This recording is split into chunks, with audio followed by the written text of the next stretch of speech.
There's one thing I learned, okay? The family traditions are there. There are some that you can't compromise. There are others you can do without.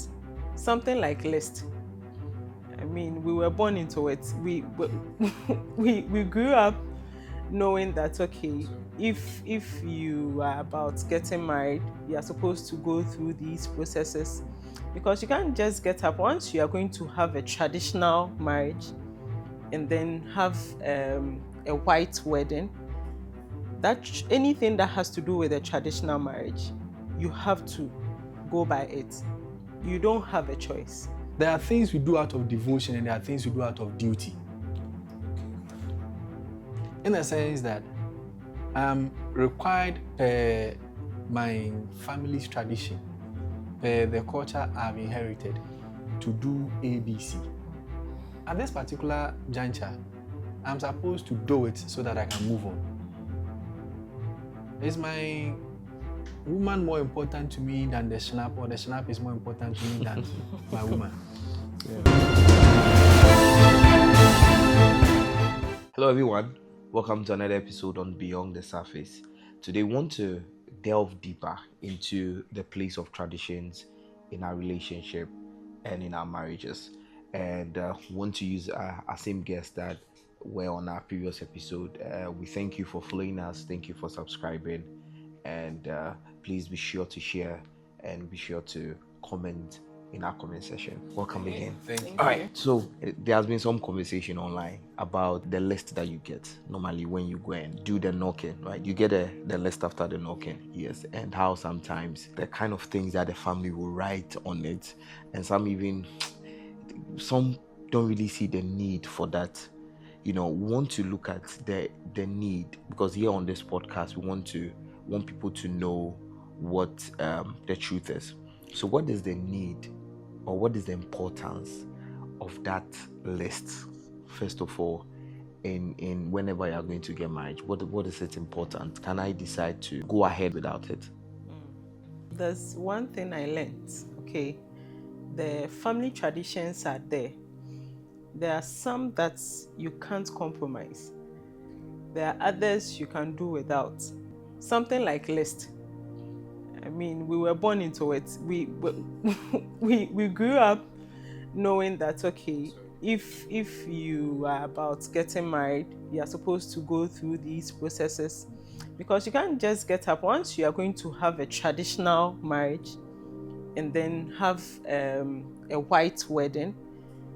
That anything that has to do with a traditional marriage, you have to go by it. You don't have a choice, unless you decide that, okay, we are not doing traditional. But once the word traditional, right now we call it engagement, but I mean, in the Western world, engagement is just between the two of you. But when you come here, it's called the traditional marriage. So once it is traditional marriage, anything that has to do with the tradition, you can't do without. So it is very, very important, unless you decide that you are not doing it and you are going with just the white wedding. So for me, when you are given a list, you need not to complain. There are other things that surrounds it. Nobody just gets up and gives you a list. I'm sure the elderly people in our villages and all that, sometimes you ask yourself, when growing up, no elderly person in my village has had any role to play in my growing up, my life. But when you are about getting married, all of a sudden, your parents have to now go back and inform them. So do you think it is not important for your parents to now go back and inform them? Sometimes you even tell them that, oh, mommy, daddy, this thing is not necessary. Let's just do it amongst ourselves. But they will still insist that, no, we have to go back to our roots, inform the elderly people. It is the same way when someone dies, you have to follow tradition. So there was this traditional marriage I attended that the Ochiame was somebody who you could see clearly that the lady wasn't an expert in the Ochiame business. And at a point, the minister had to get up and stop her. Let's follow tradition. the way you are going about the thing, it is not done. It's a no. I am a minister. I'm here. But I believe in traditions. I believe in how things are done when it comes to these gatherings. So you can't do without. So he actually stopped the Ochiame. And he said that if you want me to continue, I would love to pick up from here. And it became all chaos there. But I think that I actually accepted what he said, and I believe it is something we, the young people, have to learn. Irrespective of whether, right now we are in 21st century, we don't really do old things. We have to shy away from those ones and then focus on no. We are Ghanaians. We are local people. Let's do things the right way. There are things that there are boundaries that we can set to. There are some too, as I mentioned early on, you can't compromise. You have to do it, and then you follow the trend till everything. Sometimes, if you want to fight, you can't fight till the end. You end up letting it go. So that is the little I can say about. But don't you think that sometimes these lists are one of the things that prevent young men out there, like, from settling? Because some of the lists are cumbersome. It's outrageous. What is involved in it. I mean, I chanced upon one list on social media, a list that a guy got from a family he was going to marry from, and it was cumbersome. And the guy was like, "How can I get married?" I mean, you understand? So don't you think it's one of the things that prevents? I think we need to prepare. Okay. First of all, if you have that mindset of getting married or going to marry somebody's daughter, I can't do without these things. You need to prepare, irrespective of how the list looks. You can negotiate when it comes to the money aspect. That is what an elderly person told me. When it comes to the money aspect, you can negotiate. You can talk to them. Oh, this is too much. You get it. But even with that, it will mean that you need enough time to prepare. You can't go for a list. Let's say you're expecting to get married in 3 months' time. Then you go for a list a month to or 2 months to the wedding or the marriage. It's going to be there's going to be a whole lot of pressure on you. But assuming you are serious with your partner and you go for the list. So let's say from January you have the list. Can't you buy the things bit by bit? Can't you save? Yes, you might have saved towards the entire marriage thing like years ago. And so the list shouldn't deter you from doing what is right. So for me, I believe that we need not to say that because the list is long and it is too much for me to bear, so I'm not going to do it. Won't you marry your partner? If you need time to do that, you just have to tell them, I've come for the list. It doesn't mean you are rushing into the ceremony. You need some time to prepare towards it. Yeah, thank you for that. Reverend, I wanted to touch on the list and as it relates to us as Christians. Okay, is it scripture? Is this biblical? Is this something that contradicts the word of God? Or this is something that Christ expects us to do? Okay, it's a tradition we find in the Bible, even with Abraham, when his son Isaac was going to marry. Eliezer, when he found Rebecca for the master's son, presented gifts to the family, to the brothers, and then to Rebecca herself, before bringing the woman for the master's son to marry. So we have that biblical example over there. So if we are supposed to talk about the Bible, I would say we have a biblical example. Okay. As to whether it is Christian, it is biblical, I would say it is not wrong when we say it is biblical. It is not wrong when we say it is Christian. But in our part of the world, the families determine what goes into the list. And like we find in the Bible, it is also structured that same way. We have what goes to the mother, what goes to the father, what goes to the woman herself, what goes to the brothers, and then what goes to the witnesses who have come, the drinks and the things that comes along with it. So, like Afua said, it's not out of place to negotiate when you think the list or the things on the list are just too much. Yeah, it's not out of place. I agree with some part of it that sometimes the things on the list are outrageous. It looks as if the woman is being sold to the man. I agree, but it's not to cap you in a certain way. You are free to talk about it. Yeah, that's what I learned. You are free to talk about it. Your team that went with you to go and get the list can go again, seek audience with the family, talk to them. Or that we have seen ABC, not that we really want to do the marriage, but we think for item C, item B, if something could be done about it. Yes, I think there's always that room for negotiation. It doesn't spoil anything. And most of the time, we do not prepare. That's our challenge. Like I said the other time, people have their time set already before even coming to those things. Oh, the lady's birthday this year is falling on Saturday. Weddings are normally done on Saturday. I want to make it memorable. And that is the timeline they have set for themselves. And so sometimes, because they are in a hurry to beat a timeline, some of these hurdles become difficult to cross. But if we take time to plan it, we are married for a lifetime. Yeah. We're married for a lifetime. So 3 months, 6 months may not be enough. Yeah. So it has a biblical basis. That's what readily comes to mind.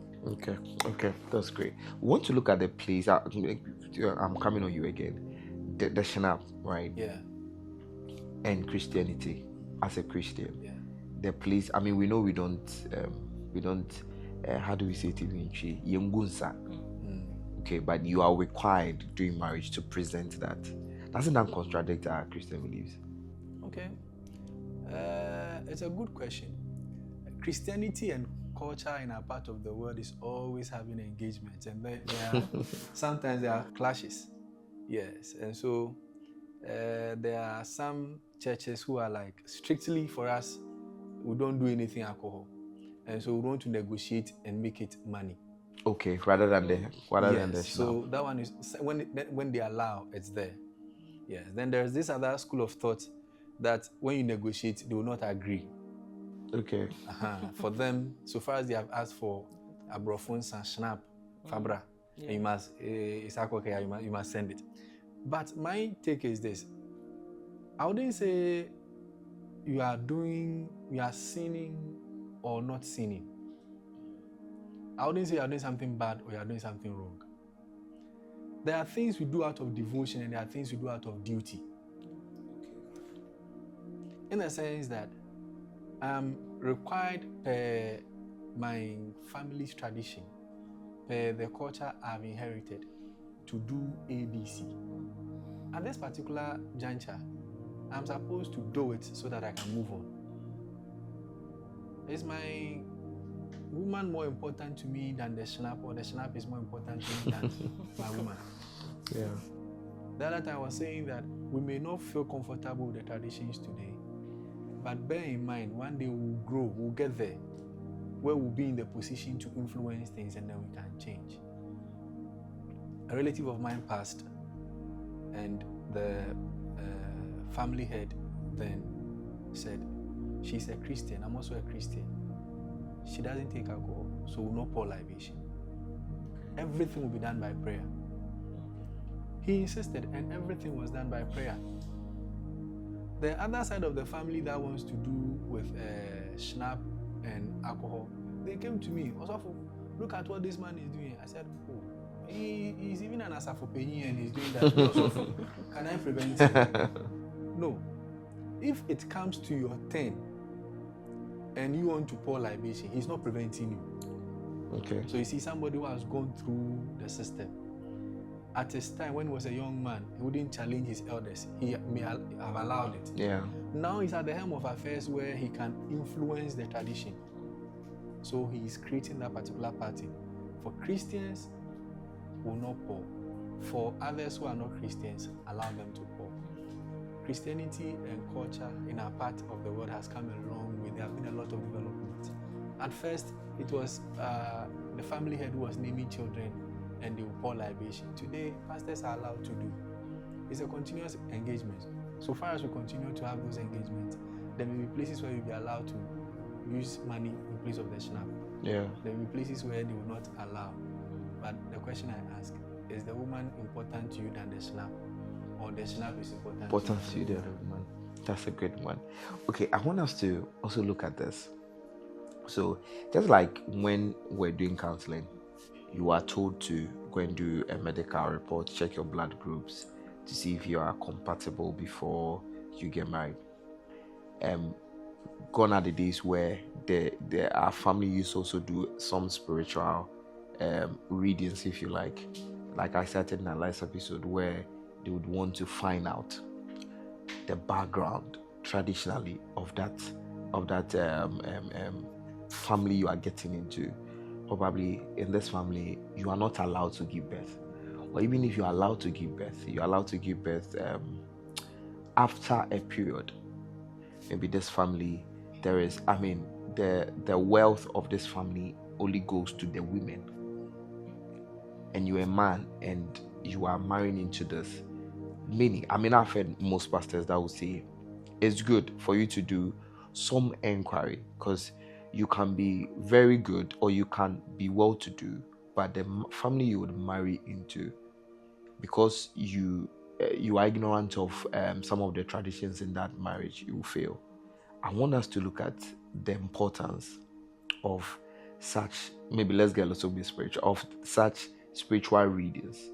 Some will do it using, a man of God. Some will use it using, whatever they believe in. But is it important? You have been married for some time now. Is it important to look at the background of the family I'm getting into? Or it doesn't matter, I've gotten someone, I'm in love, family has accepted me, God will save us? Yes, it is very important, in the sense that, so I'll use myself as an example. Right. I love examples. Fantastic. Yeah, so my husband had an engagement with my mom. Okay. I didn't know why he was doing that. There were some of the things he was doing that I had no idea about. It was when we got married that he now opened up and told me, do you know why I was going to see your mom without informing you? And I realized that as the days go by, the weeks, the months, they were getting closer, their bond stronger. And I was like, oh, okay, I get where it's coming from. But per his explanation, I realized that, oh, okay, that is his own way of getting to know me. Irrespective of what I tell him, he would still want to find out something else from the family. And finding out from the family, he can't go to the extended family. He can't even ask my brother. The best person is my mom. Yeah. Because my brother is not living with us. I live with my mom alone. So the best person is to go to her. So that was when I realized that, okay, then that is his own way of finding out or knowing more about the lady that he's actually about getting married to. So for those who think that the background thing is not important, it is very, very important. I know people who there was nothing like background checks or anything. They are having issues today in their marriages, and now they can't even go back. Who are you going to ask? So I think we should bring back that thing. In our previous episode, you mentioned that now background checks are no longer done and all of that. But I think it should come back. It should be a requirement. The church should ensure that it is done. Because I remember the minister then, when we were about getting married, he was very, very particular about that thing. Inviting your family over and asking them questions. Are you sure that they have gone through all the rites and the traditions and everything? Has that been done? Even before the traditional marriage, they asking you, they ask you those questions, and then they'll ask the lady if everything is done and they should accept the guy and all. Yeah, so all these things you don't have to let it slide. Bring it back, and I feel it's going to help us, because for we the young ones, we have seen so much, we have heard so much, and we think that, oh, some of the things are really not necessary. But for me, if we bring it back, it will really help. It will even reduce the whole divorce thing. Okay. The plenty divorce cases that we are having, it will reduce it. If my husband did a background check, or his family did a background check on me, they realize that, okay, my family has this trait of ABC.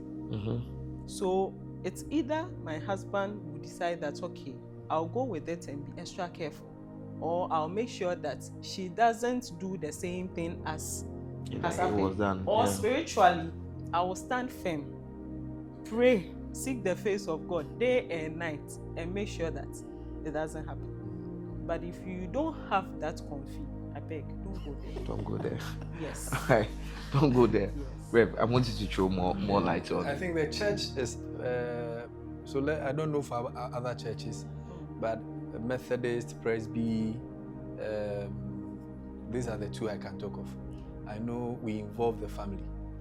Yeah, and we would want to be sure that the family know those who are going to marry before we even start the counseling. And when the would-be couple will start counseling, the first part has to do with acquaintances, getting to know each other, and would like to know how much you know of your partner. So it comes to be part of the discussion. Now, the family these days will not take time to go and do the investigations for you. Yeah. Because even though they'll be part of the marriage event itself, they are not the ones who is bringing the partner to you, but it is you who is going to find your partner and come and inform them. So the onus lies on you, the individual, to do those checks that you need to do. And so it brings up the kind of conversation we do in our relationships. The early stages of the relationship, what do we talk about? Do you want to know more about the person's family? Do you want to know where they come from? I normally would advise people within the first 90 days, where you think there's your partner, you are trying to get committed, find an event in their home, be part of it. Go to the wedding some, go to the funeral. I don't even know the person who is dead, but so far as it concerns your partner, just go some. Then you get to see things for yourself, you get to know things for yourself. And so knowing your partner is very, very important. Nobody will do it for you in our time than you yourself. Marriage itself takes faith. You don't know the future, but you are trusting God and the individual you are going with, that it will be well. And so you have to invest prayer. There are some things, it is God who will reveal them to you. You wouldn't know them until you have been shown. Sometimes you wouldn't know until somebody comes to tell you. She was sharing about the husband finding more about her through the mother. Others will add your friends. Personally, I like to know your friends. Where do you go to? Who do you talk to? And so, even before I ask you yours, I expose you to my friends. These are my friends. Get to know them. When you see the way they behave, you see the way they live their life, it has a reflection on the way I also do my things. So you have a lady you want to commit yourself to. She says she goes to church, but all the friends she's showing you are friends that are from the class. Not possible. You don't need anybody to tell you more about her. But if she tells you I'm part of this church, and the friends she can show you are of the other side, then you start asking questions. Charlie, does it mean that? So you have to invest. Marriage is about learning each other, learning your partner. We don't finish learning. I watched a video online. The man is about 90-something, the woman 97, the woman is around 95, 94. And they asked them, like, what can they share about their marriage? The man said he's still learning the wife. So if at that age, they married in their 20s and they are in their 90s. So it's all about learning our partners, our partners, and it starts from somewhere. Getting to do that hard work of knowing the person, the background. You may not know all, but invest, prayerfully invest, relationship-wise, people around the person. You have to get to know the person through those individuals as well. Very, very key. So it means that one thing you said, be intentional about going to some of the events of your partner. You go to events, you realize that the brothers of your partner are drunkards, then you know the family you are entering into. That this family, I'm entering into a family that if I'm not careful, because I personally believe that those things, when you see those signs, it should tell you something.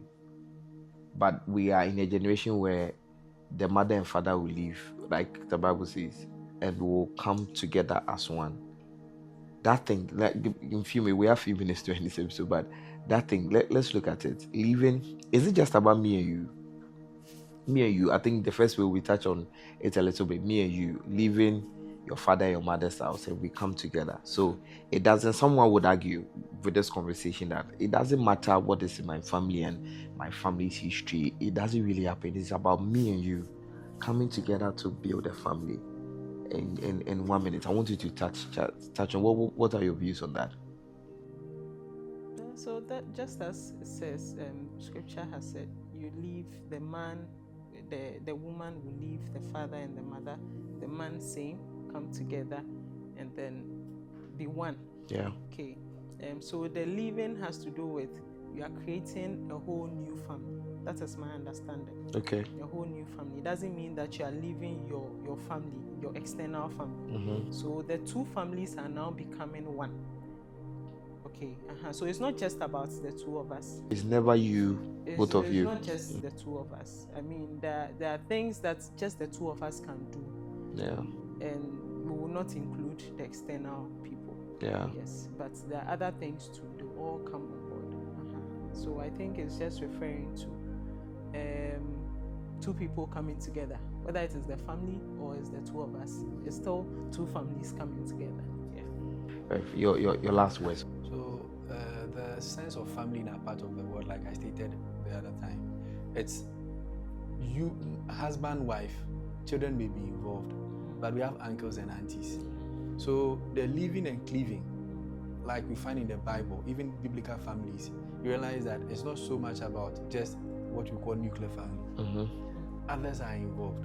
So the living and cleaving will be more of your independent decisions that speak to the fact that it is just us. But it doesn't mean detaching from the our sense of family, what we call extended family. Yeah. Thank you. Okay. Your last words, Afua. Okay. So what I'll say is, let's not neglect the family traditions when it comes to coming together with our partners. But let's add it, okay, where we can. It will help build the relationship. It will help build the marriage. Thank you very much for your time with us this afternoon. Thank you very much. Viewers, we've come to the end of another episode. To sum it all up, it's important. The place of tradition is very, very important in our relationship and in our marriage. Let's get interactive. Share your thoughts, share your comments, and share your views on this. It's okay to disagree. It's okay to share your views with us. Please share your views with us. We want to hear what you think. We want to hear what you have to say about the subject. Thank you very much. Remember to follow up on all our social media pages on TikTok, on Instagram, and on Facebook. Thank you very much and have a great day.